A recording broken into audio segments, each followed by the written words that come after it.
Hello, everybody, and welcome to NFL's Draft Insiders. My name is Matt Cannata, the CEO of Pro Football Network, and I'm joined here with Tony Pauline, our Chief Draft Analyst and NFL Insider. Tony, you are back from the Senior Bowl. We're ready to rock and roll as we head into the peak of draft season. Super Bowl upcoming first, though, this coming Sunday, Buccaneers versus Chiefs. Once that hits, though, once that's over, then it's all go towards the 2021 NFL Draft, and I know you are rocking and ready to go. You've been rocking and ready to go, and I'm going to assume you're rocking and ready to go tonight. Yeah, it's going to be an interesting lead up to the draft. We'll get into the pro day workouts with likely no combine or no combine officially as of right now. Obviously, you got free agency before the draft, a few weeks after the Super Bowl. That's going to be interesting. The big thing last year was players were not able to make trips to teams that they wanted to sign with.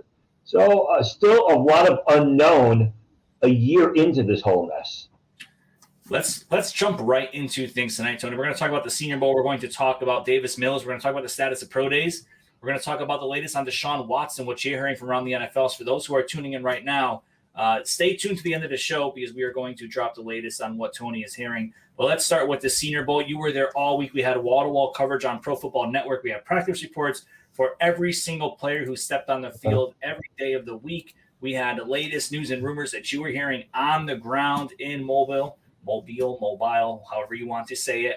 And, of course, everything that went along with it, the risers, the fallers, the draft stock, the tweets, the not really behind the scenes this year because of the pandemic and everything else. So talk to me about that, right? Because the people talk about you talk about the combine, you talk about prime, and you talk about St. Elmo's, right? When you talk about the Senior Bowl, you talk about Veets.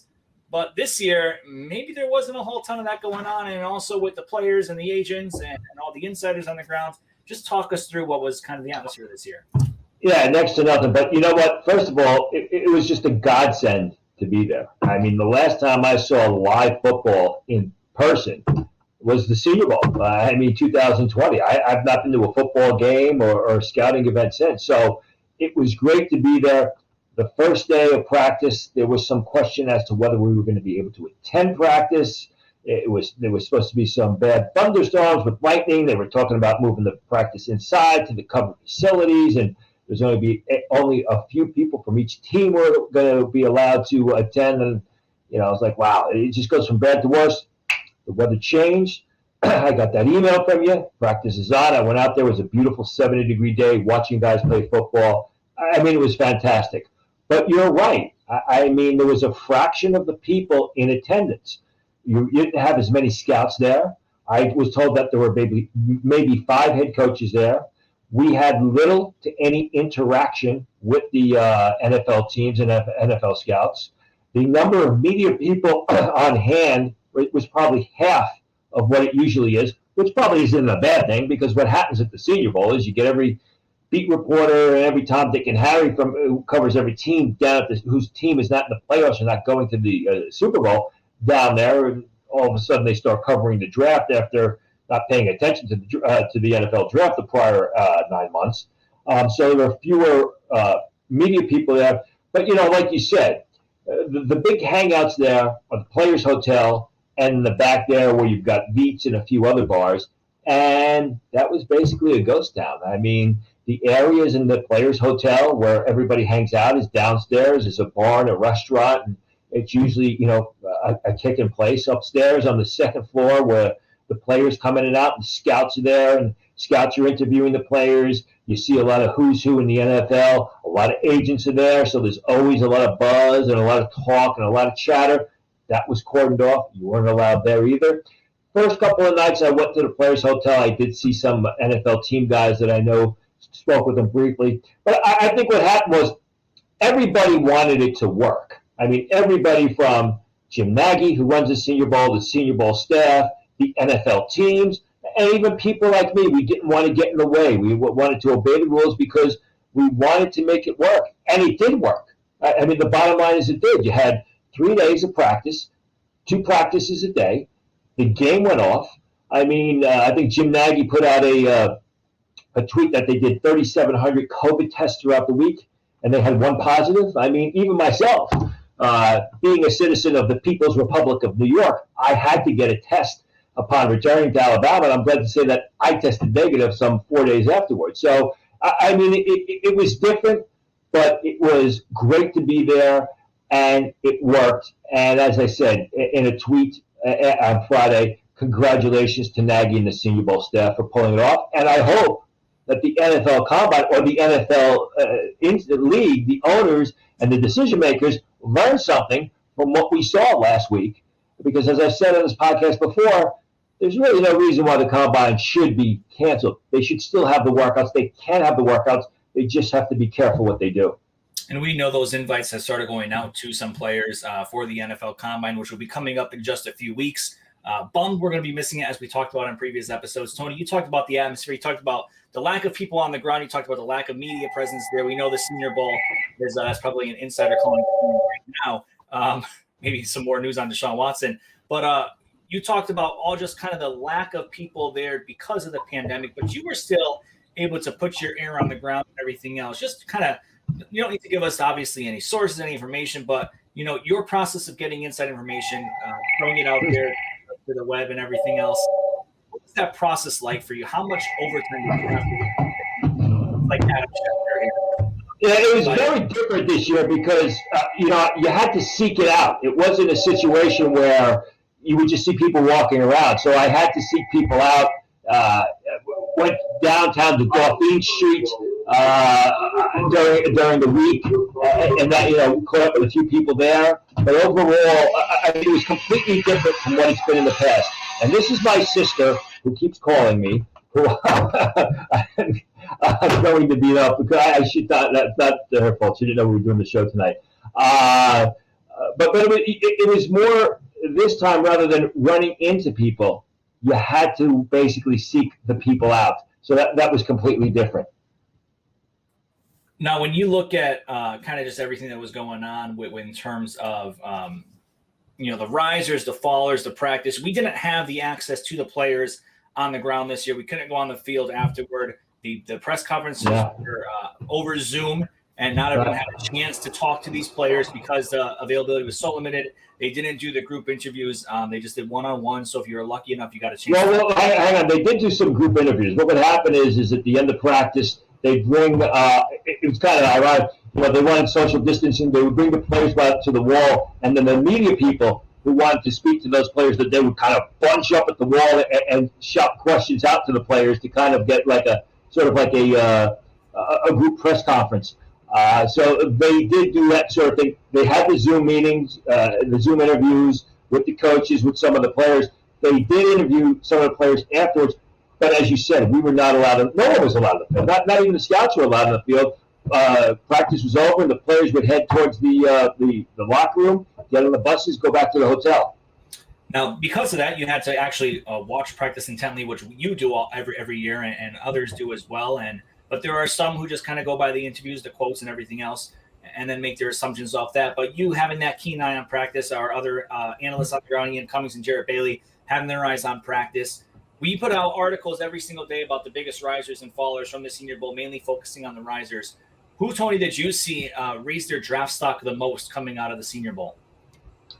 Well, I'd say the most would have to be Quinn Miners, who I've talked about all week in radio interviews around the nation. I mean, the offensive lineman from Wisconsin, Whitewater, a guy who basically did what a small school guy has to do when he goes to the Senior Bowl. Not only prove that you belong, but dominate. And that's what Quinn Miners of Wisconsin Whitewater did on the offensive line every day that he practiced. Didn't play in the game because he had a hand injury, but really from the word go, you could tell that this guy was there to compete. And he was just devastating, dominating. Some of the best players there. In edge rush drills, he shut down Patrick Jones. He handled Odighizuwa of UCLA on multiple occasions. Taquan Graham, the quick, athletic defensive tackle from Texas, annihilated him the last day of practice. I mean, one after another, he did it offensive guard. He did it offensive center. He took some reps at tackle, like I said, with Patrick Jones, shut him down. I mean, if you follow us last week, I hearkened back to Ali Marpet, who's going to be playing in the Super Bowl this weekend for the Tampa Bay Buccaneers, and the performance that he had when he was at the Senior Bowl, when he was dominating players like Danny Shelton, who was a first-round pick. It was a similar sort of situation with Quinn Miners. He's a different sort of offensive lineman to Ali Marpet. Ali Marpet is more of your mobile zone blocking lineman, where Quinn Miners is more of your power gap, punching him out, small area blocker, more scheme specific. It was a terrific performance every day by Quinn Miners, as it was for Mac Jones. I thought Mac Jones had a real special week. Going into the week, I was not a big Mac Jones guy, but going into the week, there were a lot of people like myself who thought that Mac Jones was the beneficiary of all that great talent around him at Alabama. But Mac Jones proved that basically he was a major part of it. He was the guy that basically kept it together, that made that offensive engine in Alabama run, because that's what he did in 3 days of practice at the Senior Bowl. I mean, if you've read the reports day after day, his accuracy, his pass placement, most impressively, his timing with receivers that basically were foreigners to him. They were complete strangers to him until they got on the field on Tuesday. These are guys he's never practiced with before, and click. I mean, just did not miss a beat. I think I saw one bad pass the last day of practice, but he was a little bit hurt because he did hurt his ankle during a quarterback scramble. You could tell that this cat is just in control of the situation. Just real command. The players look up to him, and the other players on the offense look to him to lead the offense. Very impressed with Mac Jones. Dwayne Eskridge, the receiver from Western Michigan, had a real big week, although he only practiced, I should say big week. He practiced for 2 days, and he was good both days that he practiced. I thought that Richie Grant was another guy, the safety from Central Florida, answered a lot of questions that people had about his ball skills. We know he's a tough run defender. We know he's good in the box, but you know what? He was also good in reverse. He was also good sideline to sideline. I believe he had 3 picks the last 2 days of practice. The final day he had 2 picks, not just in the middle of the field, not just between the hashes. He had a terrific pick in red zone drills out on the sideline. So I think Richie Grant was another guy who really helped himself. Before we move on to our next segment, Tony, I'm glad you brought up Mac Jones. In your mailbag that we released earlier today on ProFootballNetwork.com, you have a bunch of information from around the NFL draft, but you specifically mentioned Mac Jones. You had a few questions about him, and you provided a few answers. So basically, what you just said on the money all week, timing with his pass catchers, with basically strangers who he met that week was impeccable. And then now you think that Jones ends up in the first round and that you think he deserves to be in the first round. Mentioned the bottom of the first round, right? We know that teams overvalue quarterbacks in the NFL draft. You just look to guys like Christian Ponder, J.P. Lossman, and this going obviously years back, Mitchell Trubisky and so forth. That's going to be 4 quarterbacks in the first round. You're going to have Trevor Lawrence, you're going to have Justin Fields, Zach Wilson in one of those orders, and then you're going to have Mac Jones. 5 quarterbacks, Trey Lance. I forgot about Trey Lance, had 1 game this past season. That's incredible, right? I mean, You think about these number of quarterbacks that are going to be going. It's a quarterback-driven league. We all know that. Do you think this has the potential? I mean, what do you think about the potential of this quarterback class? Well, the potential of this quarterback class is going to be driven by Trevor Lawrence, who's going to be I think, can be one of the great quarterback prospects to come out of the draft in a long, long time. Andrew Luck, Peyton Manning, maybe John Elway. So it's going to be driven by him. I think after that, there is a fall-off, but the Zach Wilsons, the Justin Fields, they also have a great amount of upside. And I think with the right coaching, they will be very good quarterbacks at the next level. I think Trey Lance has tremendous upside, but Trey Lance also has a bit of downside risk. Like you said, only played 1 game this year at North Dakota State, has only started 1 season on a small school level. And as we've seen, you mentioned Mitch Trubisky, although Mitch seemed to maybe have turned it around, but you look at the Mark Sanchez, you look at the Dwayne Haskins. I mean, a lot of these college quarterbacks that have only started 1 year on the college level, then turn pro, they don't have longevity, they don't have a lot of success. That's a situation with Trey Lance. It's not his fault, because North Dakota State only scheduled 1 game in 2020 due to COVID, but that is the risk with Trey Lance. You may have to sit him for a year. I really think that you could make the argument and you can make the case that after Trevor Lawrence, Mac Jones is the most NFL-ready quarterback in this draft. Doesn't mean he's going to be the best quarterback after Trevor Lawrence. It means that he's the guy that you could plug in the soonest and not have a ton of interceptions like you may have with Justin Fields or Trey Lance. Not have as many bumps in the road as you may have with Zach Wilson. I do think that Zach Wilson and Justin Fields will be much better down the road, as will Trevor Lawrence. But I think that Mac Jones is sort of, you get what you see. He doesn't have the great upside compared to the Trey Lance or the Justin Fields, but he doesn't have that much downside risk. And I agree with you. I mean, 5 quarterbacks are a lot in round 1. But when I thought about it, coming on the flight home from Mobile, I really thought that Mac Jones' performance at the Senior Bowl reminded me of Phillip Rivers when he was there way back in whatever year Phillip Rivers did, 2001. I forget the year that he was there, in the sense that he delivered much more than expected.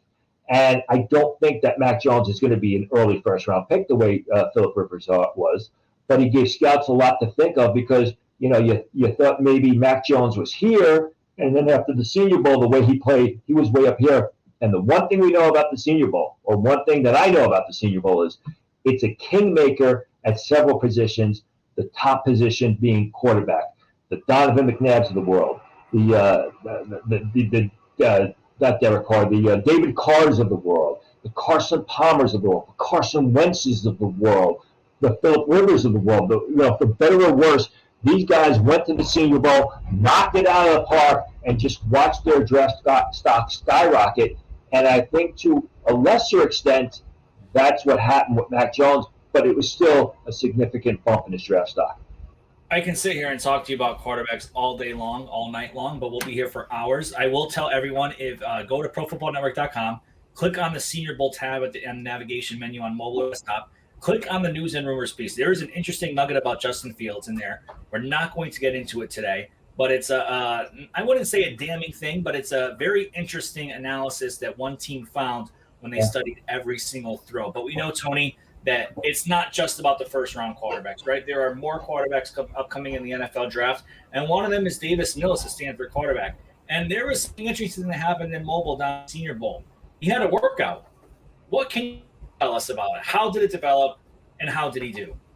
Well, Davis Mills had been working out, had been practicing, training with a quarterback coach down in South Alabama, on the South Alabama campus, in their covered facility. So he had been there. He didn't make a special trip there. And this was just another day of Davis Mills training. And what I was told was he was going to fashion his workout that day to simulate a pro day workout. And I was invited to go. I took Ian Cummins with me, and we got to the workout, and it was just like a pro day workout. He threw about 90 passes. He's a big, strapping kid. He's got an NFL arm. I mean, he could spin that ball. He threw tight spirals. He threw passes that had great speed. The deep passes he delivered with speed. Very accurate for the most part. I think he threw, of the 90 passes he threw, I counted only 3 or 4 that were maybe out of the pass-catching radius of the receivers he was throwing to. The receivers were run-of-the-mill ordinary guys. They worked hard. They weren't super fast. They were guys who actually complimented David Mills on the throws he was making. A variety of, fade patterns, red zone throws, did a couple of deep outs, crossing patterns. He did some exercises where it was like he was eluding a rusher, where he would do a 180-degree turn, set his feet and throw the ball. And I think what Davis Mills proved is, from a physical point of view, he deserves to be one of the better quarterbacks in this year's draft. A top 3-round guy, a day 2 guy, absolutely deserves it.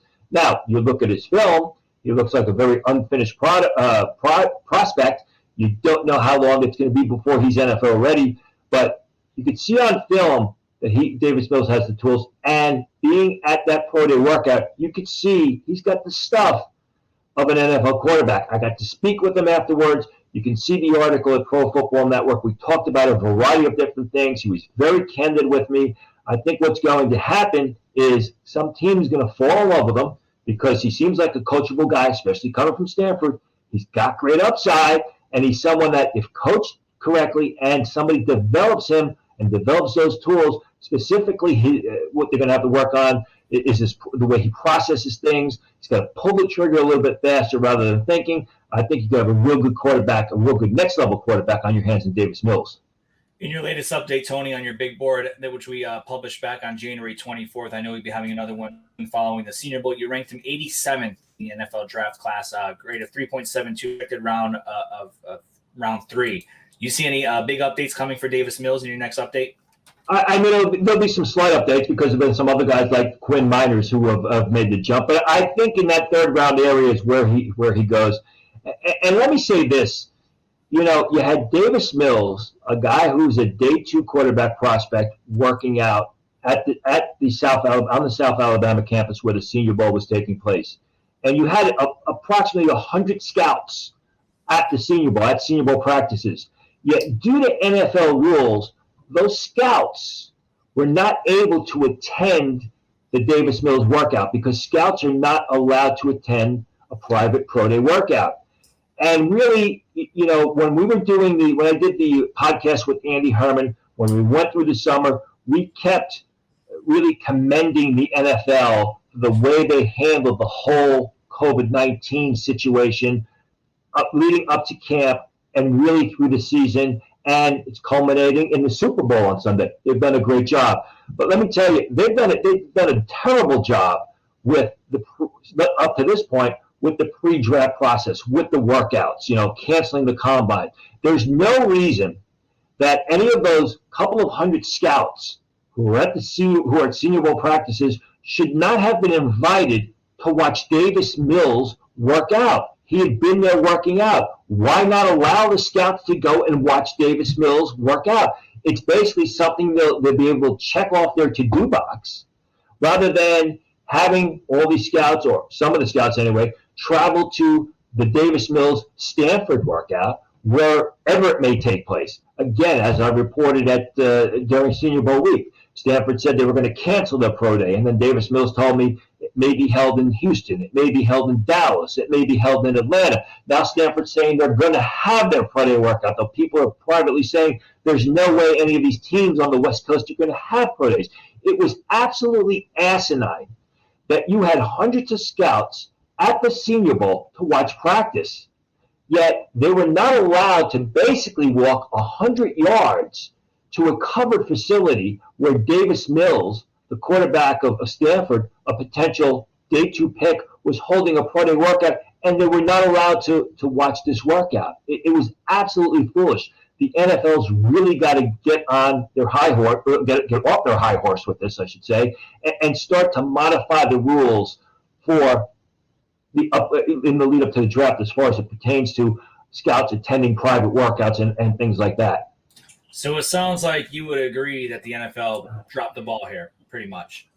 They dropped an anvil on their foot. There's no doubt about it. I mean, you want to reduce travel, you want to keep people safe. Well, why not let them, like I say, check something off on their to-do list by watching Davis Mills work out at the Senior Bowl? And it was a darn good workout, too, where they missed, I think, something that they would have appreciated and would have gone back in their notes, to their scouting directors to say, hey, listen, this is a guy that we've got to consider.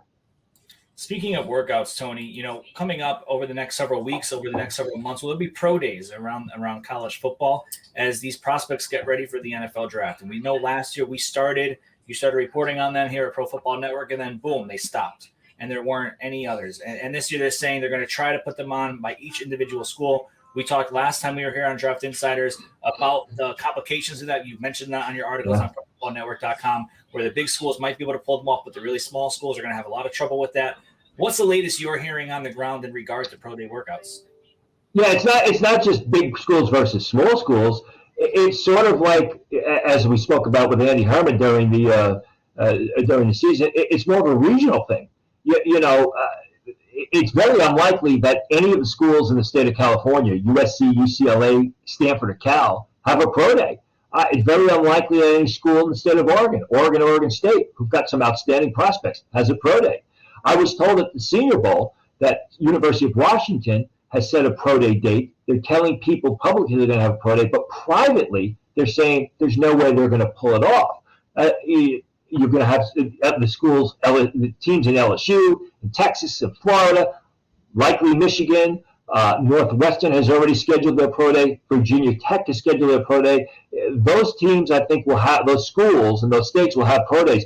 But I think regionally, on the West Coast, it's going to be a problem. Now, what I've been told is a lot of these facilities where the players and the prospects are working out, people have heard of Exos in Pensacola, Exos in Arizona. There's a ton of workout facilities in Texas, in the state of Florida. A lot of workout facilities in California where prospects are working out right now. We've got some right across the river from where I am in New Jersey. I'm told that a lot of these facilities are going to have their own pro day workouts. and they're going to film the pro day workouts with the laser timing of the 40 and everything else, and they're going to film the positional drills. I think what the league has got to do is they've got to let scouts attend these pro day workouts at these facilities when they happen. The rule right now is that scouts are not allowed to attend these workouts unless the workout takes place on campus. I think the league has got to change that rule, and they got to do it soon. I was told that yesterday there was a big league-wide call with general managers and some of the owners where they talked about things like the salary cap, and they talked about the situation with the pro day workouts, or at least the workouts leading up to the combine. There was no definitive answer. They came to no conclusion about anything, but they are at least talking about what to do since they've already said they're going to cancel the combine. One thing I think that they have to do is they've got to loosen the rules for the scouts in areas to attend private pro day workouts, or at least pro day workouts that are held at these major facilities where the NFL draft prospects are working out and have been working out. So when you talk about these pro day workouts and everything else, just how much? We saw last year teams weren't able to get an up-close look at these prospects because of the pro days. They saw them at the Combine, they saw them at the Senior Bowl, but then it cut off after that. The Shrine Game as well. The Shrine Game as well, right. Yeah. And this year, you don't have that. You had the Senior Bowl, you don't have the Combine, and the pro days are going to be a mixed bag of tricks, right? And who knows what's going to happen in the next few weeks and months with this pandemic. How much can that hurt a draft prospect stock? Like, especially the later round guys, right? The guys who are on the fringe. I lost you there. I heard how much can, and then I lost you there. I said, how much can that hurt? Technical difficulty. I see you talking with your hands, but I can't hear you. You can't hear me? No, still can't hear you. So let me talk. Let me talk while you fix your audio issue there. And I know where you're going with this. I've been told this, that right now NFL teams are participating in a lot of Zoom meetings with prospects that are available for the draft. A lot of the Senior Bowl guys, were not taking part in these Zoom meetings because they were being interviewed at the Senior Bowl. But a lot of the top-rated guys, including the juniors, who were not at the Senior Bowl, have been doing daily Zoom meetings with different teams that are potentially interested in these players and want to get more information on the players. So the Zoom meetings, the Zoom interviews, if you will, are already in full force for the 2021 NFL Draft. I think what may happen is, there will be situations where there's a highly rated prospect, or a prospect that people think could be a top 100 pick, where teams may not have enough information on that player. They may not have measurables. They may not have 40 times. Most importantly, they may not have medical information. And if they don't have enough information that they feel comfortable enough to draft a prospect who's supposed to go in the top 3 or 4 rounds in that area, you could potentially see a guy like that fall. The medicals, as we've talked about a number of times on the show, is critically important. Can you hear me now? Still can't hear her. Okay, so we'll go to the next part. So now you know what my ideas are about the pro day workouts. I think what really has to happen is the league has to allow scouts and general managers and whoever to attend these pro day workouts at the facilities where the players are working out. It makes sense. I mean, the facilities, they practice the COVID-19 protocol to keep people safe. Obviously, the players are there. They don't want anybody to catch COVID, so you bring the scouts in. You socially distance them. I don't think it'll be a problem. What's the latest on Deshaun Watson, or what was I hearing on Deshaun Watson? Well, what I heard at the Senior Bowl was I basically heard 2 things. Number one, league insiders feel that the smart money is on the New York Jets trading for Deshaun Watson. They have got a ton of draft capital for the trade for Jamal Adams. They got multiple first-round picks the next couple of years. Now Woody Johnson has come back. He's taken over the team. He's in charge of the team. Remember, Woody Johnson was responsible for trading for the trade that brought Brett Favre to the New York Jets, for the trade that brought Tim Tebow to the New York Jets. I'm sure Woody Johnson would like nothing more than to orchestrate a trade to bring Deshaun Watson to the New York Jets. So league insiders told me as I was arriving in Mobile, smart money is on the New York Jets trading for him. As I said last week at the Combine, Deshaun Watson may have different ideas, because the word is he would really prefer to play with the Miami Dolphins. And we don't know we don't know how much interest the Miami Dolphins have, although we know that they do have multiple first-round picks, and they've got a young marketable quarterback in Tua Tagovailoa. Whether they want to move him or not, that remains to be seen. The latest I'm told is it's not a foregone conclusion that Deshaun Watson is going to be traded. And basically, this falls in line with everything we've heard coming out of Houston, that they have no intention of trading Watson. They're going to do everything they can to keep him. So as of yesterday, I was hearing from people that, it's not a definite that Deshaun Watson is going to be traded, which leads me to believe, or my own conclusion is, there's nothing imminent. I know that Jet fans want to find out tomorrow that Deshaun Watson is going to be their starting quarterback and the Jets have traded for him. I'm sure there are some Miami fans who would also like to hear in a couple of days that Deshaun Watson was traded to Miami Dolphins. The feeling that I'm getting is it's going to be a while. There's nothing imminent. It could be something right before the draft, maybe a little bit earlier, but don't expect to be watching ESPN and see breaking news, Deshaun Watson traded to New York Jets. The feeling I'm getting, talking to people, being at the Senior Bowl, is it's nothing that's very, very imminent, or it's going to happen real soon. All right, we're going to try this one more time. Do you hear me? Okay, I still can't hear Matt. I see him pointing his finger. He's telling me to roll on. Okay, I believe that is it. Obviously, what do we have going on? Well, it's going to get a little slow now because from a draft perspective, you got the Super Bowl coming up this weekend. Hopefully, we'll have a good game. A couple weeks after the Super Bowl, then we start to get into the free agency period. Will be interesting to see what kind of chatter there is with the free agency. Obviously, you got the situation. I think the biggest shock when I was down at the Senior Bowl was one night when we were out at a bar called the Beer Garden, which is usually packed. There's only about a dozen of us there, and the Beer Garden's great. You can get every beer ever made in the world at the Beer Garden on Dauphine Street in Alabama, believe it or not. And then they announced who the Houston Texans had named as their new head coach. That was pretty much a huge shock to everybody who was there, and I was there with some major league insiders, and they were basically floored by the decision. So we'll see how that plays out in the Deshaun Watson sweepstakes, or if Deshaun Watson is traded or not. Anyway, we'll obviously stick to Pro Football Network this weekend. We'll have live coverage of the Super Bowl. As you're watching it, you can get some news and notes and some opinions. We'll have some opinions next week. Obviously, I'll have some updated rankings of players, question and answers. I'm sure we'll have a few more surprises. Eventually, we'll start slowly but surely releasing the scouting reports. I would project this year to have about 800 scouting reports, despite the fact that there are so many seniors who are taking advantage of the NC2A extra year of eligibility, finding more and more of these guys who are going back to college. We'll still have you covered with about 800 scouting reports. Hope you enjoyed the show, and we'll see you next week.